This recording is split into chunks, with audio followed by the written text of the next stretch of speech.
Jerry Jacobson took pride in his practical nature and commitment to his work. His job often meant long stretches on the road, overseeing fencing contracts and designing farm structures, which frequently kept him away from home for days. These trips gave him time to think, and he appreciated the change of scenery.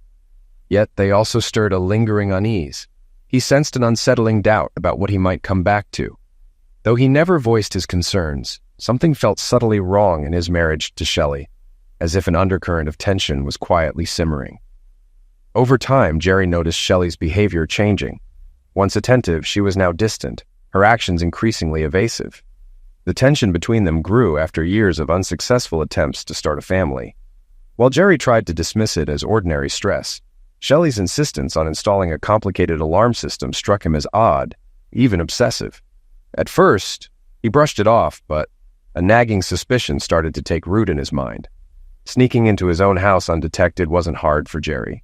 He just had to circle around back, enter through the basement, and avoid triggering the system Shelley had pressed him to install. Entering from the front wasn't an option. The alarm would go off instantly. Shelley had been adamant about extra security, so much so that Jerry finally gave in and set up the system. The alarm even covered the garage door, a detail Shelley had specifically requested. She insisted on a 10-second delay on the keypad. 45 seconds is ridiculous. A thief could make it to my bedroom before the alarm kicks in, she had argued. You just want to give your boyfriend time to jump out the window, Jerry joked. Shelley just laughed and continued making dinner, but her logic was convincing enough that he reset the delay. Of course, this meant he'd trigger the alarm each time he returned home, but it would only last a few seconds until he entered the 4-digit code. You check it every day to make sure it works, Shelley teased him one afternoon as he walked in, annoyed after disabling it about 24 times. He knew all the windows were secure too, but he also knew no one would notice the wire he ran along the top of the door frame, bypassing the sensor. Shelley rarely ventured to the basement, and even if she did, Jerry doubted she'd see it. When he tested the setup, the panel lit up perfectly and the cables held steady. The door made no noise. The hinges, which he'd oiled, moved smoothly. He'd reinforced each step of the stairs himself nearly a week earlier. Shelley was actually pleased about the stairs. She had been asking him for months to fix their creaky state. He'd tested their strength with his full weight and smiled to himself.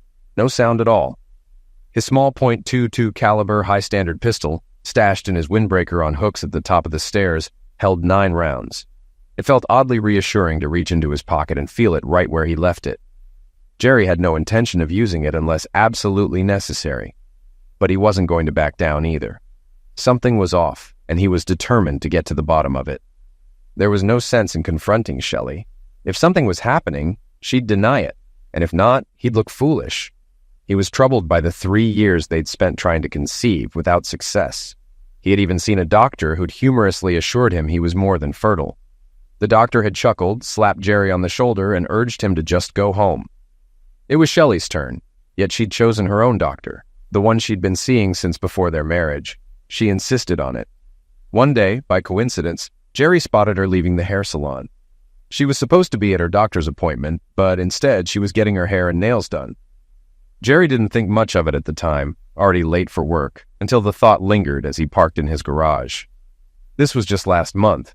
That evening, she'd told him, looking sorrowful, that while she could potentially have children, it was unlikely. She'd even shed quiet tears.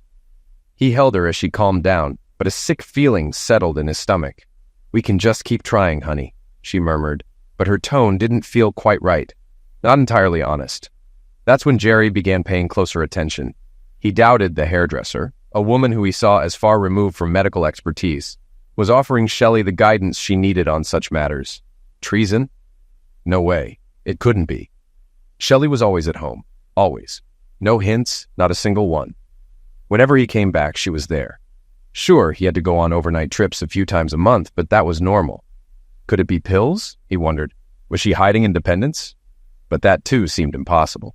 She looked healthy, even carrying an extra pound or 2 on her rounded figure. Maybe gambling. She could be playing at Indian casinos, but a quick check of her finances showed nothing unusual. Shelley was generally frugal, aside from clothes, the occasional $50 salon visit, and keeping her nails done. But her nails always looked well kept. This was the part he never quite understood. He'd heard her complain, "Damn, I broke my nail," at least 50 times. Later that night, while Shelley was in the shower, Jerry searched her drawers and looked in her closet. Shelley loved beautiful clothes. She had outfits he'd never seen. One dresser drawer held a little bag of underwear that he couldn't recall her wearing before, but that wasn't unusual. When they went out to dinner or dancing, she would often surprise him with stunning outfits and skimpy underwear. Jerry enjoyed how Shelley would model her looks, delighting in his reactions. She could certainly turn heads, and she knew it. He almost wished it wasn't Saturday night. Dancing with her made him feel proud, and afterward he'd have the pleasure of discovering what she was wearing underneath. Then he found birth control pills. His heart pounded, and he barely composed himself before she finished showering. His first impulse was to confront her, but he reminded himself to look into things more closely. Years earlier, he'd made a mistake with Dana, his then-girlfriend. He had planned to propose, and it seemed she'd been thinking about it too. They'd even met each other's families. But one night at a party, he saw her passionately kiss another man, pressing close to him. Shocked, he watched as she greeted him. Jerry had stormed over and knocked the guy flat. Only then did he learn it was her brother back from college for the weekend. Dana had wanted to surprise him with her brother's visit, which had gone terribly wrong. She didn't answer his calls after that night. Jerry had barely reached second base with Dana, but she'd hinted that things were about to change. That very evening, she'd even slipped a packet of protection into his shirt pocket with a mischievous smile. But his attack on her brother in front of everyone ruined it all. Thinking before acting was a lesson he'd learned well. Jerry's work involved ordering and designing farm fences, sheds, and paddocks. He created pens to help farmers manage their livestock for auctions or medical care. It was a rewarding job, allowing him to meet good people and work outdoors. His last assignment had been particularly rewarding. Not only did he sell nearly 4 miles of fencing, but the family invited him to dinner. Ham and cornbread with black beans, homemade, not from a box. Sam Martin, a rugged old man, was tall and lean, often seen in faded red long johns under his unbuttoned work shirt, held by suspenders. His wife, Dottie, was cheerful and plump, always smiling. By day's end, after riding across the ranch on Honda ATVs, Sam and Jerry had become close. Both shared a love of hunting and fishing, and Sam felt almost like the father figure Jerry had never had. It was remarkable how two men could bond so quickly over a day's conversation, but that's what happened. Sam and Dottie had a daughter, Molly, around 19, and quite attractive. Even in a flannel shirt and jeans, she was undeniably a beautiful young woman. She seemed interested in Jerry, though he was married, so it wouldn't go anywhere. Yet her image lingered in his mind the next day on the drive home. Good people, Jerry thought, the kind you'd want to know better. Their ranch was blessed with hills and good water, and Sam had been raising his herds there for years. But with new neighbors moving in, unhappy with cattle roaming on their lawns, fences had become a necessity. Sam faced a choice: fence his land or let development overrun it. He chose to build. This had been one of Jerry's biggest sales. The downside of Jerry's job was the distance. Many large farms were hundreds of miles from home. For this last trip, he'd gone over 350 miles into Idaho. His company paid for his motels and meals, so rather than driving back the same day, Jerry usually stayed overnight and returned home the following day. This time felt different. Sam and Dottie insisted he stay the night, showing him to the spacious bedroom upstairs. It was so quiet there that Jerry had trouble falling asleep. Now and then, he heard sheep or cows, each sound jolting him awake. Around 2 a.m., he tossed the blanket aside as the warm night settled in. He got up to use the bathroom and, on his way down the hall, passed another bedroom with a partially open door. A soft nightlight glowed inside. Molly lay atop the blanket, undressed. Her lower body was in shadow, but one bare bosom was highlighted in the faint light. She looked to be asleep, and the scene was intensely sensual. Jerry acknowledged her beauty, but quickly looked away. It wasn't right to linger. Returning to his room, he noticed her door was now closed. A flush rose to his face. She must have caught him peeking. The next morning, Sam and Dottie invited him to the kitchen, where heaps of eggs, ham, and potatoes awaited, better than anything he'd ever tasted. "We grow it all ourselves, 16 acres on the North Ridge just for potatoes," Sam said, noticing Jerry's smile as he took a second helping. Molly strolled in then, looking around sleepily and yawning. She wore jeans and a flannel shirt, looking incredible. She gave Jerry a sly glance, raising one eyebrow in a playful way that made him blush. Dottie noticed, glancing between them with a grin. "More coffee, Jerry?" she asked. Jerry nodded, feeling a little out of place, but grateful for the warm hospitality. After breakfast, he packed his things, placing the signed contract and a generous check into his briefcase. It was time to head back to his own life. He thought he could live happily like Sam and Dottie. As he climbed into his truck, Dottie handed him a loaf of homemade cornbread, which he looked forward to eating on the long drive. Molly stood on the porch, holding the railing with one hand. Jerry waved as he started the truck, and she waved back. On the drive home, he couldn't stop thinking about her, trying to push the thought away, but the image of her lying there undressed kept flashing in his mind. Shelley kept their home spotless and was always there to greet him with hugs when he returned. His trips rarely lasted more than a night, and he loved coming home. But oddly, after these trips, Shelley always seemed extra affectionate. At 28, she was in great shape, her blonde hair and a short updo. She was well-built, especially up top, and worked in real estate commission sales. Her work wasn't bad either. Occasionally, she made more than he did, though that was rare, and in recent years, she sometimes went a month or two without sales.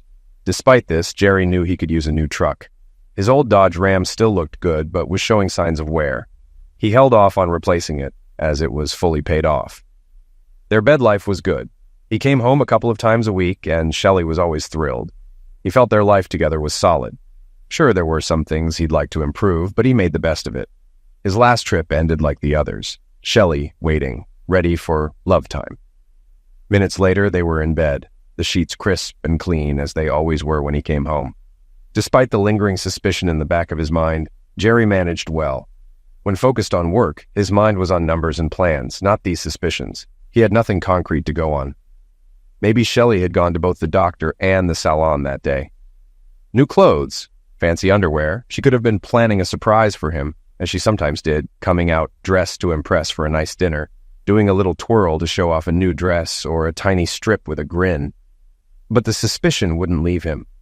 He had to find the truth. Birth control pills meant she'd lied to him, and it bothered him that she might not just be avoiding having kids. He made changes to figure things out, adjustments she didn't even notice. The night things unraveled, Jerry drove past his house, scanning for an unfamiliar car. There was none, which he expected, given the nearby neighbors. Upstairs, the light was on, the curtains tightly drawn. He felt a dull ache, holding the pack of birth control pills he'd found in her underwear drawer. Seeing her at the salon instead of the doctor's had been a shock, and that's where all this started. "If you smell a rat, it's close by," his mom had said 100 times. Jerry sensed it at the top of the stairs. He listened, only hearing the shower running. A strange sound at nearly 2 a.m. He'd expected her to be asleep or maybe catch her doing something else. Since he'd told her he was in Idaho, she thought he couldn't be home until late the next day. There was even a good gig in Idaho. He'd arranged a sale over the phone. Sam and Dottie, pleased with his first job, had asked him back for more. Though he was invited, he still had to compete in a small auction for another project nearby. He briefly thought he might enjoy it. Maybe he'd get some more cornbread. And maybe he'd even see Molly again. Jerry shook his head, trying to clear his mind. He wasn't himself, letting strange thoughts slip in. Here he was, standing at the top of his own stairs, tool in hand, thinking about work and a woman he barely knew. Part of him wanted to turn around and slip back out of the house, but he needed to know. If Shelley wasn't doing anything wrong, he could leave unnoticed and forget this ever happened. But what if she was? Jerry didn't know what he'd do if there was someone with her. The thought of an affair twisted in his mind, nagging at him with a sad certainty. He felt foolish as he stood there, listening. All he heard was the shower running. Shelley often took long showers, so that wasn't unusual. Finally, he pushed the door open slightly, not expecting much. A man sat on the edge of the disheveled bed with his back to the door, fully dressed, reading Popular Science, Jerry's magazine. Jerry's vision reddened. The shower was still on. The man turned a page. "Who the hell are you?" Jerry demanded, stepping into the room. The man jolted and looked at Jerry in shock. It was Art Barnes, the local bank manager Shelley worked with on her real estate deals. Art was around 50, gray at the temples, and a big guy, bigger than Jerry. Jerry knew Barnes had his hands in every major deal in town, and suspected he'd put up a tough fight if things turned physical. "Wait, it's not what it looks like," Barnes stammered, then saw the tool in Jerry's hand, his eyes going wide. "You came to my house to be with my wife in my own damn bed?" Jerry growled. "Buddy, it's not—" Barnes didn't get to finish. Jerry lifted the tool, and Barnes threw the magazine aside, lunging at him. The sudden aggression took Jerry by surprise. He'd expected Barnes to back off. Barnes might have reached him before he could fire, but he had to come around the bed. Jerry shot him twice. Barnes fell, groaning. "What's going on?" Shelley's scream cut through the room as she burst from the bathroom, dripping wet and completely undressed. "Who is this? What's he doing here?" Jerry shouted. Her hand flew to her mouth as she looked down at Barnes writhing on the floor. "Jerry, it's not what it seems," she said, looking panicked. "Oh my God! You were getting ready for him!" Jerry shouted, his anger exploding. "No, honey, we were just going to talk, that's all," she whimpered. "At 2 a.m.? In our bed? Undressed? I just wanted a shower. Nothing happened." Her eyes filled with dread. "You lying witch!" he screamed, his fury boiling over. Jerry shot her too. Shelley reacted like a scene out of a movie, screaming as she fell. Jerry watched her for a moment. It all felt surreal, as if he were watching someone else's life unfold on a screen. He turned to Barnes, who lay on the floor, moaning and staring up at him in terror. "Please, don't liquidate me," Barnes begged. For a split second, Jerry considered putting a bullet in his head, but decided against it. "Fool," he muttered, delivering a hard punch to Barnes's face. Barnes went silent. Suddenly, a cold calm settled over Jerry, as if he were outside himself, watching the scene unfold. He approached Shelley, who was crying and writhing. "Was it worth it?" he asked.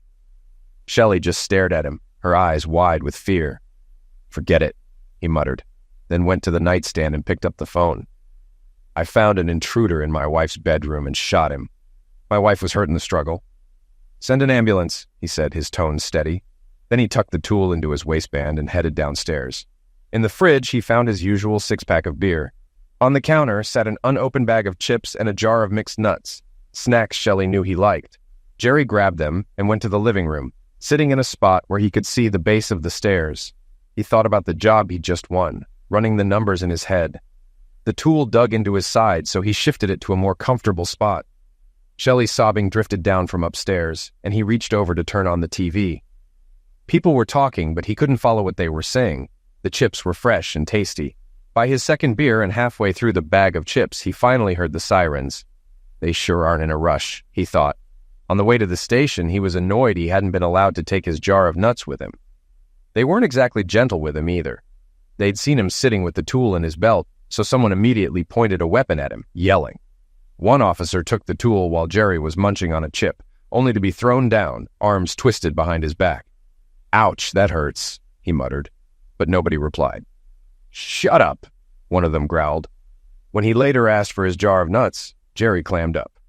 "It doesn't look good," his new lawyer, Jack Ireland, told him. Jerry didn't know him. He'd never needed a lawyer before. Another inmate had recommended him.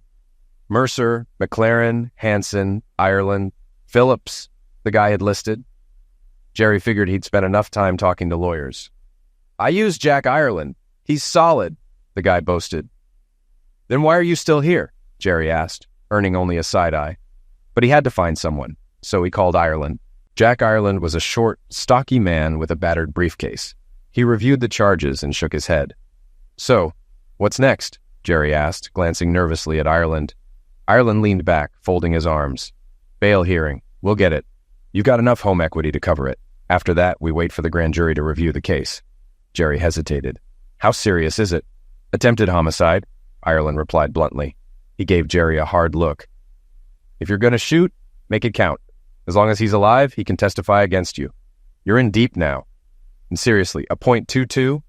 Should have gone with a Magnum," he added, a smirk creeping across his face. Jerry's voice wavered. "How bad off are they?" "No one's really told me much." Ireland sighed. "Your wife will be okay. Just a side wound. But Barnes, he's in rough shape. Those .22 rounds tend to fragment. He was in surgery for a while. Why'd you shoot him twice, anyway?" "He was still coming at me." "That second shot looks targeted. You strike below the belt," Ireland said with a side-eye.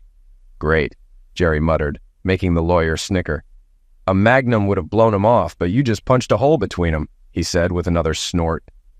Almost a month later, Jerry was finally out on bail, back in fresh air that felt strangely clean after so long in jail. He'd gotten used to the prison smell. He couldn't go home. The court order kept him 100 meters away from Shelley. She'd been discharged from the hospital long before he'd been freed, but he'd beaten her to signing the paperwork. Their home was titled in both their names, so either could sign off. A small legal detail, but it worked in his favor. He He guessed Shelley missed it since she'd been in the hospital. Jack Ireland knew what he was doing and ensured he'd get paid. If Shelley wanted the house, she'd have to take on some of the bills. Jack Ireland had already secured a sizable deposit on his own apartment. Jerry was broke, having used his savings to hire Ireland, and he knew that was just the beginning. He figured this would infuriate Shelley, but he didn't care. His truck was parked down the street around the corner. He figured it was at least 100 meters away, as the order required, though he wasn't sure. A dozen parking tickets were stuck to the windshield, but it hadn't been towed. Jerry grabbed the tickets and tossed them. "What are they gonna do? Arrest me?" he muttered. At work, he checked in with his boss, who seemed on edge, and informed him they no longer needed him since he'd been unavailable, forcing them to hire a replacement. Jerry understood. He'd already seen the newspaper articles.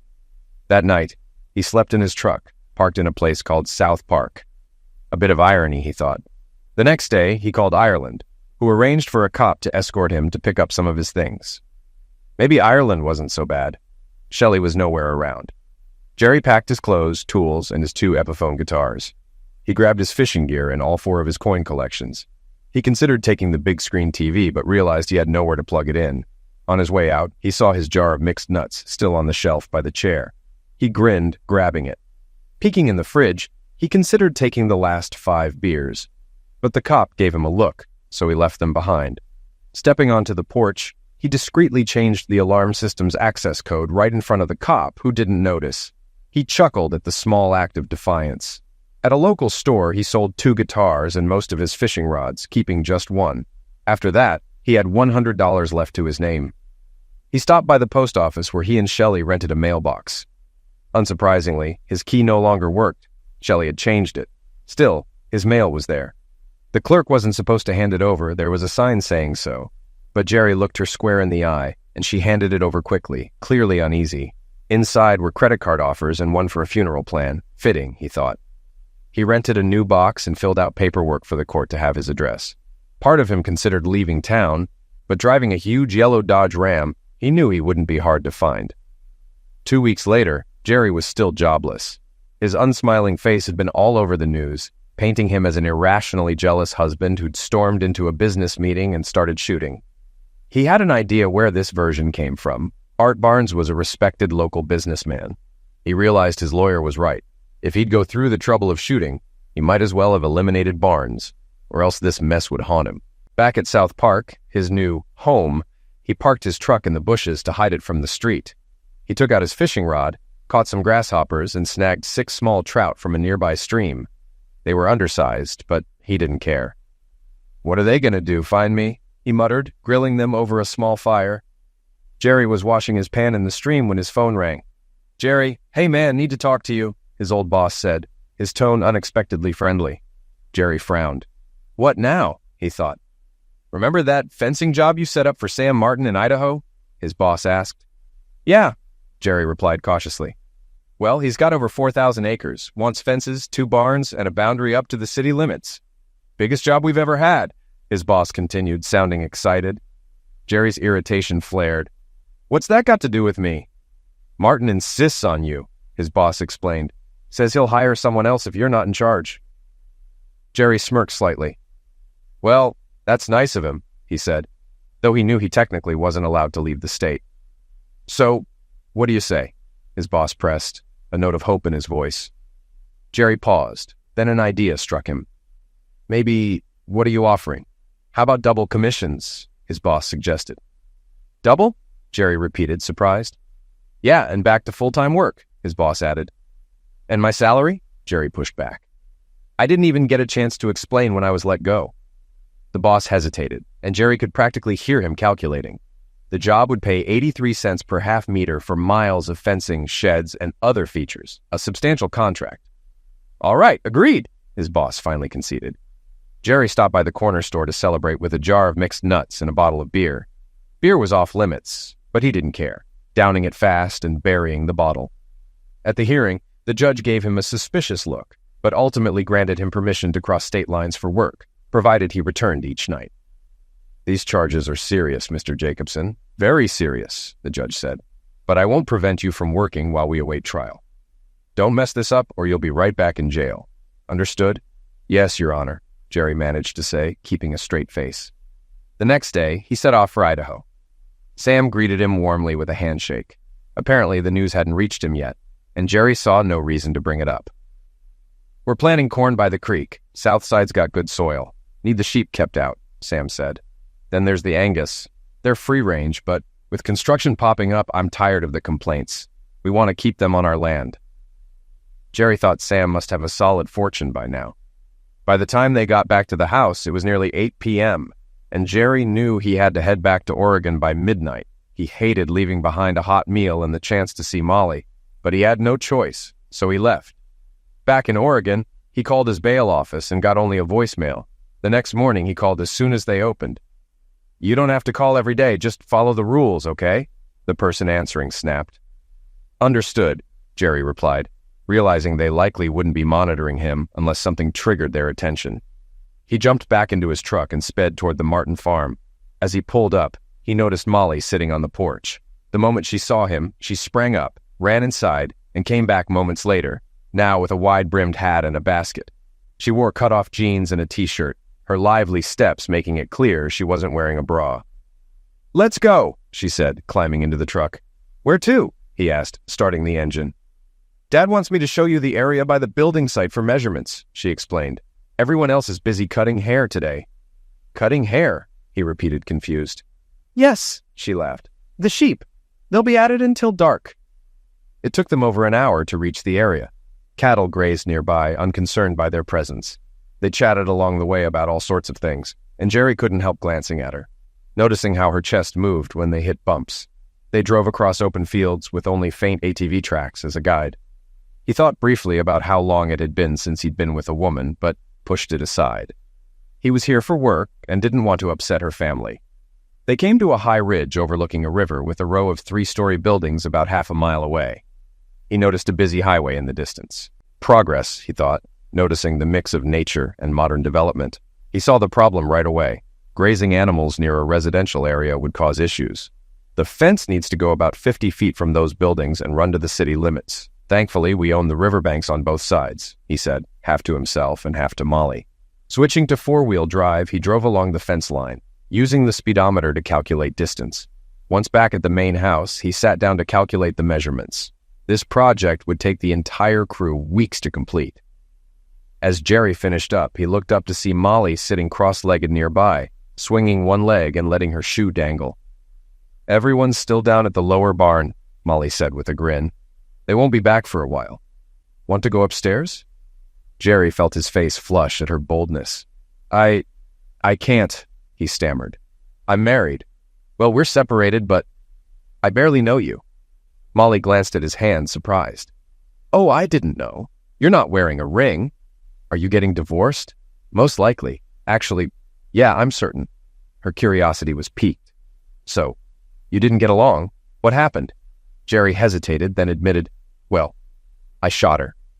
Molly's eyebrows shot up. "You what?" "I shot her and her lover. They were at my house, in my bed."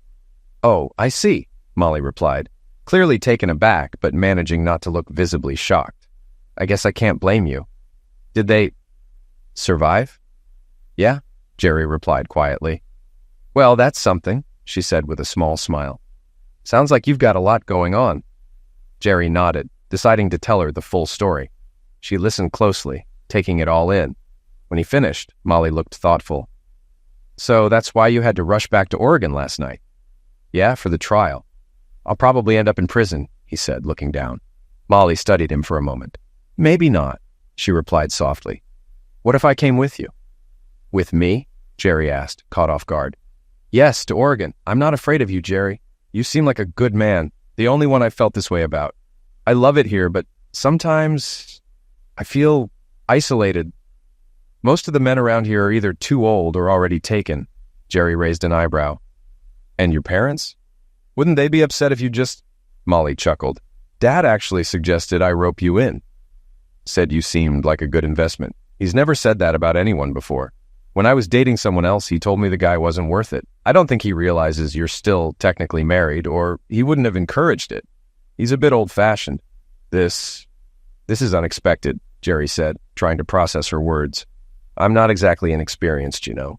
I've only been with one guy, but I know what I want. And if we're together, I'd never betray you. I know what you're capable of if I did, she added with a playful laugh. Jerry didn't have to think long. What will we tell your parents? He asked. Oh, come on, she said, taking his hand and leading him toward the lower barn. Why explain anything? As they neared, they saw about a dozen men working with the sheep. Mr. Martin looked up, saw them holding hands, and grinned. Dad, Jerry and I are heading out. We'll be back by morning, okay? She called casually. All right, honey. Have fun, he replied with a knowing smile, then turned back to his work. Jerry blinked, still taken aback by her straightforwardness, but Molly just smiled. Dad and Mom are farmers. They know all about life. Zex, love, it's all part of it, she laughed, amused at his reaction. Jerry wasn't sure what to say. He'd never met anyone like her, and she clearly wanted to be with him, without hesitation or judgment. On the way to the motel, Jerry managed to mostly stay within the speed limit, though it was hard with Molly sitting beside him, her shirt slipping off her shoulders. As soon as they hit the open highway, she pulled her t-shirt over her head. His first impression had been right. She was stunning. He even started slowing down, but Molly stopped him. The first time should be in bed. By the time we get there, you'll be ready, she teased, running her hand down his leg. At one point, he asked her to put her shirt back on because he couldn't focus on driving. A trucker noticed her and honked, and she laughed, saying, I'm making his day. Jerry muttered, God help me, under his breath. After a few more miles, he asked her to cover up before she caused an accident, and she obligingly put her shirt back on. They arrived at the motel in record time. When they entered the room, Molly still had her shirt on, but as soon as the door closed, she tossed it aside. Jerry, used to making love with Shelley, found this was different. Molly didn't just want him. She needed him, practically pulling him toward her before he even had his pants off. Her body was slimmer in the waist and hips, with firm, youthful curves, and they spent most of the night exploring each other. Around 11 the next morning, while she was on the phone with her father, Jerry asked, What did he say? He just laughed, she said, crawling back onto the bed. They spent the rest of the day absorbed in each other. By that evening, Jerry realized he was in love with her. He barely knew her, but that didn't matter. He wanted her. Over dinner at a small local cafe, he told her. So, you're saying it's just us? She asked, her expression serious. Yes, I want you to be mine, he said, feeling it completely. Wow, she replied, looking shy for the first time. Honestly, I thought you just wanted some fun. Dad thinks you're a good choice. That's how he sees things, she added with a smile. Jerry was a bit surprised, but she laughed it off. You're wonderful. But where will we live? She asked, turning serious again. I don't know, he admitted, realizing he hadn't thought that far ahead. Well, you've got a job and a truck. That's enough to start. Let's just see what happens. If I commit, it'll be forever, she said with a warm smile. Molly, I'm falling in love with you, he told her. Not now, she replied gently but firmly. I like being with you, but I'm not sure yet. Relax, Jerry. For now, no one will touch me but you. And if I decide this isn't for me, you won't touch me again. Deal? Deal, he agreed, his face serious. She was right. They needed time. All right, now let's get back to the motel, she said with a grin. The next day, Jerry finished his measurements and contracts and met with Sam and Dottie to review the plans. They made a few small changes, Sam signed, and shook Jerry's hand. A few minutes later, Molly came out with 2 suitcases. Her parents looked at her in surprise, then at Jerry. I'm going with Jerry, she said firmly. For the first time, Jerry saw the smile disappear from Dottie's face, though she hid it quickly. Sam stood, hugged Molly, and turned to Jerry, his expression more serious than Jerry had ever seen. You've got a lot on your plate, son. You need to settle it, he said firmly. At that moment, Jerry realized Sam knew more than he'd let on. Jerry nodded, taking his words to heart. Molly's not going anywhere, Sam continued. You need to settle things with your wife first. There's no way you two can start a life otherwise. Jerry knew he was right. He saw Molly's shoulders slump. She was so young and impulsive, but her father's wisdom clearly sank in. After dinner, Jerry shook hands with everyone and hugged Molly for a long time. I'll be back as soon as I can, he promised. It's all right, Jerry. I'll wait. I need to know too, she said, tears in her eyes as he climbed into his truck. The drive back felt endless. Jerry didn't want to return now. He knew exactly where he wanted to be. The legal process was dragging on, and there were moments when he almost forgot what he faced. Work didn't fully distract him. On weekends, he made the long drive to see Molly. Sam and Dottie welcomed him, indifferent to the fact that he and Molly retreated to her room for the night. After a few weeks, he felt almost part of the family. He'd even put on some weight, hard to avoid with Dottie's cooking. Every lunch was a feast. He learned that Molly, a quick learner, was becoming a good cook herself. She was also a natural on the ranch. Once he watched her handle a large calf that had injured itself and was panicking. As it thrashed, he grabbed its tail, only to be dragged around while Molly laughed at his clumsy attempts. He managed to slow it down, and Molly ducked under its tail, grabbed its front leg, and used her weight to wrestle it to the ground. She quickly tied its hind legs with rope, and the calf, now subdued, let out a defeated bleat. Then its mother charged toward them, furious. Jerry instinctively prepared to run, but Molly stood her ground, so he stayed too. Molly tossed Jerry a flimsy stick, and he hesitated, wondering what he was supposed to do with it. The cow lowered her head, snorting and kicking up dirt with her hooves. Molly calmly poked her in the face with the stick, stopping her in her tracks. Jerry did the same when the cow turned toward him. Together they drove the cow away, shut the gate, and went back to the calf. Molly expertly stitched up a cut on its shoulder blade. It looked like it had snagged on a wire. She applied some ointment from her ATV and let the calf go. It stood for a moment, head down and mouth drooling.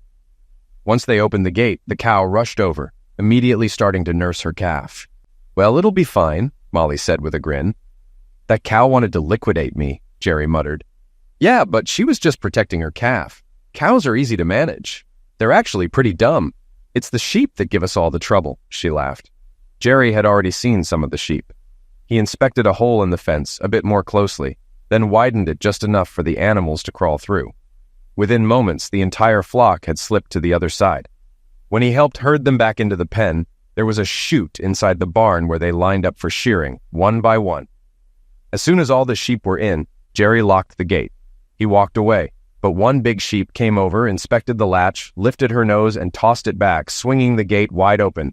The whole flock streamed out into the open field again. The chaos stirred two border collies into action. They raced out, circled the flock, and froze, staring down the sheep. The flock paused, staring back, until one looked away. Instantly, the sheep turned and shuffled back into the pen. Molly walked over, set the latch, then pulled the chain bolt up and secured it. "They know all the tricks," she laughed. Jerry looked at the two dogs and could have sworn they were giving him a disapproving look. This routine continued for weeks as he traveled to the ranch and helped with various chores. Sam and Dottie kept an eye on him, and he knew it, but he enjoyed the work. For a time, he almost forgot his real-world troubles, immersed in this life so different from his own. Reality hit each time he unlocked the door to his tiny apartment back in town. One day, his phone rang. He was surprised to hear Shelley's voice, since they hadn't been in contact. "How are you, Jerry?" she asked. He assumed she wanted to discuss their divorce, but there wasn't much left to say. She'd already been evicted from their house, which was now on the market. Jerry doubted it would sell quickly, and even if it did, there wasn't much money involved. "I'm fine. What do you want?" he replied. "I just wanted to thank you for not fighting me over alimony," she said. Jerry chuckled to himself. The court had ordered him to pay a hefty sum, and his lawyer had even hinted that it might have been less if he hadn't gone back to work. Shelley had put her job on hold to recover from her injuries, and Jerry knew she was milking it. Still, he'd paid up. He hadn't had a choice. "I also wanted you to know I forgive you," Shelley said suddenly. "What?" Jerry replied, caught off guard. "I forgive you. I know you were angry and didn't mean to hurt me," she continued. Jerry stared at her, incredulous. "You've got to be kidding me." "No, I'm serious," Shelley insisted. "I still love you. I was thinking, maybe we could go out for dinner and talk." Jerry recognized that familiar tone in her voice, a hint of her old persuasion tactics. After a pause, he shook his head. "That's not a good idea." "Of course it is. We can have a nice evening, just like before. I'll even wear something you like, maybe without anything underneath," she added seductively. "I miss you." Shelley's voice took on a sultry tone, clearly intended to provoke him. And it worked. "Shelley, you were the one who cheated on me. I'm not going on a date with you," Jerry snapped. "Oh, don't be like that. I'm just trying to make peace. I told you I forgive you. I know you didn't mean it," she replied. "Mean what? None of this is my fault. Honestly, I should have eliminated you both. And you forgive me?" Jerry's anger finally boiled over. Shelley's tone turned icy. "Art does things to me you couldn't even imagine." Then there was silence on the line, which only made his anger flare hotter. I should just come over and finish this mess, he shouted, seething. Just before the line went dead, he thought he heard a muffled sound in the background. What was that? He wondered, still simmering with rage. A short while later, 3 officers arrived, handcuffed him, and took him back to a cell. The situation felt absurd. His lawyer arrived, looking exasperated. Why did you threaten her? I didn't really threaten her, Jerry protested. She provoked me. She called and said she forgave me, the woman who cheated on me. She's insane.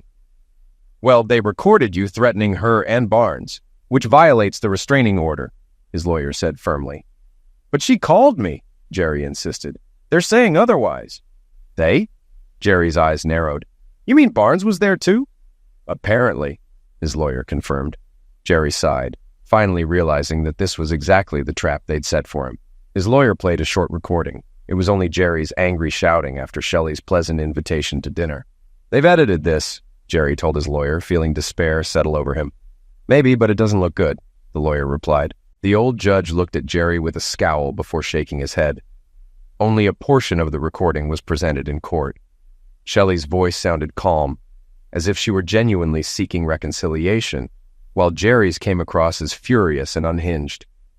This man is a danger to be left free, the prosecutor argued. It's clear this is a setup against my client, Jerry's lawyer countered. He suffered immensely. His wife cheated on him with Mr. Barnes, and they're using this against him out of spite. But your client made the threat, the judge responded simply, and there's no proof of an affair either. Jerry was back in a cell. Days turned into weeks, then a month. His lawyer visited a few times to provide updates. Then one day, a young woman introduced herself as Carrie Anderson, a lawyer. I don't think I can afford another attorney, Jerry said, defeated. Lucky for you, you have friends. I'm taking this on pro bono, and there's a team helping, she said with a smile. Friends? Jerry asked, confused. Yes, Sam Martin and his wife. Oh, and a message for you. A good breeding bull, she added, amused. Jerry chuckled, finally understanding. Art Barnes might have power in his town, but he couldn't control everyone. Soon, they gathered hard proof that the tape had been altered. Tracing Jerry's cell records showed that the call had come from Art Barnes's office. Just 3 days later, Jerry was released on bail. The first thing he did was pick up his truck and head to Idaho. Molly ran to him, nearly knocking him over with a hug. Sam and Dottie stood on the porch, smiling. Thank you both. But why did you do this for me? He asked. Not for you, Molly, Sam grinned. That night, Jerry told them the whole story, something he hadn't done before, though Molly already knew bits and pieces. As they listened, Jerry felt a peace settle over him. That night, lying beside Molly, holding her close, he felt at home. I'm ready, she whispered. Jerry smiled, knowing Molly was truly his. A month later, the trial began. The judge was different, older, but just as stern. Things went as Jerry expected. Both Barnes and Shelley testified that they'd been having a routine business meeting, with Shelley stepping into her private bathroom to freshen up after a long day. They claimed Jerry stormed in and started shooting, but Jerry's team pointed out that this took place at 2 a.m. in Shelley's bedroom. The prosecution even showed a diagram with Barnes sitting on the bed, reading. Jerry's team argued that, as far as Jerry knew, Barnes could have been a robber or even a carnivore. The jury exchanged glances. When Shelley testified again, she continued to deny any affair. Then photos surfaced showing her and Barnes in compromising situations. Jerry had seen these pictures before, taken by a reputable detective after both had left the hospital. In the images, Barnes, who had been shot in the groin, seemed to be recovering quite well. Shelley's composure shattered as the photos were displayed. Art Barnes's wife stood up yelling, "You fool!" before storming out, leaving Barnes looking miserable. Objection! The prosecution tried, but the judge remained indifferent. More photos displayed the crime scene. The disheveled bed, a magazine lying next to Shelley. During a break, Carrie leaned in and confided to Jerry that the case was nearly wrapped up, except for one sticking point. What's that? Jerry asked quietly. You shot your wife, Carrie replied. Barnes was self-defense, but shooting her is harder to justify. So, what's the plan? We could argue it was a crime of passion, an uncontrollable fit of rage, but temporary insanity isn't an option at this point. Jerry considered this. What if I just tell the truth? Carrie raised an eyebrow. And what would you say? She drove me crazy, he admitted. That could lead to an attack charge, Carrie warned. You understand that? Yes, Jerry replied firmly. But it's the truth. When the verdict was read, the foreman announced, "Not guilty on the first charge. Guilty." The courtroom fell silent as Jerry noticed Barnes and Shelley's absence. The judge sighed, looking at him. "Son, you can't just go around shooting people, no matter how justified you feel," he said, shaking his head. "At least no one died. That's something." Laughter rippled through the room. "Order," the judge said, banging his gavel. 5 years with time served and probation." He stood, leaving without a glance back. Jerry hugged Carrie and looked over to see Molly, smiling through her tears. Outside, the sun was shining as he walked out, hand in hand with her. A few days later, at the final divorce hearing, Shelley was absent, and her alimony claim was dropped. As they left, the sun was shining brightly. Driving back to Idaho in his big Dodge, Molly leaned back, her blouse unbuttoned, soaking up the morning light. "There's a truck nearby," Jerry warned, glancing over his shoulder. "I don't care. Let him look if he wants to," Molly laughed, enjoying the sunshine. "You don't mind, do you?" They continued driving, a long incline gradually blocking the trucker's view. "So what about a wedding?" Molly asked suddenly. Jerry shrugged. "I don't mind. Do you want to?" "Of course I do," she teased. "Besides, you should want it too." "Oh yeah? And why's that?" "We didn't exactly use any protection," she replied with a mischievous grin. Jerry's eyes widened. "Wait, is that what you meant when you said you were ready?" "Yes, that's what I meant," she replied, laughing. "Any objections?" "My dad has a tool, you know," she joked, her eyes sparkling. "He won't need it," Jerry said, grinning back. When they returned to the ranch, Molly turned to him. "Let's head down to the stream." "What for?" he asked, curious. "So I can give you a proper homecoming," she winked. Sam and Dottie waved as they headed down the hill toward the creek. By the grassy bank, she slipped out of her clothes, and they shared a tender embrace, listening to the birds and the gentle flow of the stream. As they lay together, they heard a distant bull's bellow. Jerry tilted his head back and mimicked the sound. Molly laughed. "You've got a lot of practice to do." "Maybe somewhere else?" he asked, smiling. "You're perfect," she whispered. Laughing, they dressed and walked back to the house. For the first time, Jerry felt he was truly home. Jerry Jacobson's life took on a slower, steadier rhythm at the Martin Ranch. In the months following his trial, he fully immersed himself in the work and routine of ranch life. The vast Idaho fields provided him with an unexpected kind of peace, a sanctuary of open skies and winding creeks, far from the troubles he left behind. Each morning he rose before dawn, feeling the cool, crisp air as he worked alongside Sam and the others. The work was hard but satisfying, his hands shaping new fences, corrals, and sheds, as if each hammer's strike was building the life he'd long sought but never truly found. Molly was always by his side. Over time, her gentle humor and unwavering support reminded him of what it meant to share life with someone who was his equal in spirit. Her laughter, ringing across the fields, was often the last sound he heard before he closed his eyes each night. Together, they developed a rhythm. Mornings filled with work, afternoons with laughter, and evenings often spent stargazing, wrapped in each other's embrace. The small shared moments became a reminder that love didn't have to be a storm of intensity. It could be the gentle presence of someone who stood by you, even when life went sideways. Jerry was learning that love wasn't always flashy or new, but something that settled into your bones and made you feel whole. Eventually, the memory of his past life faded, replaced by the countless tasks and simple pleasures of ranch work. But Jerry kept close to Sam's words, "Take care of what's real." That became his new motto. He learned to let go of the bitterness that once consumed him, and with Molly's steadfast presence, he found a sense of peace that had once seemed unreachable. One autumn evening, as they were bringing in the last of the cattle, Molly turned to him, her eyes bright with excitement. "Do you ever think we'll have our own ranch, Jerry?" she asked, her voice soft but full of hope. Jerry paused, considering the life they were building together. "I think we will," he replied, smiling at her.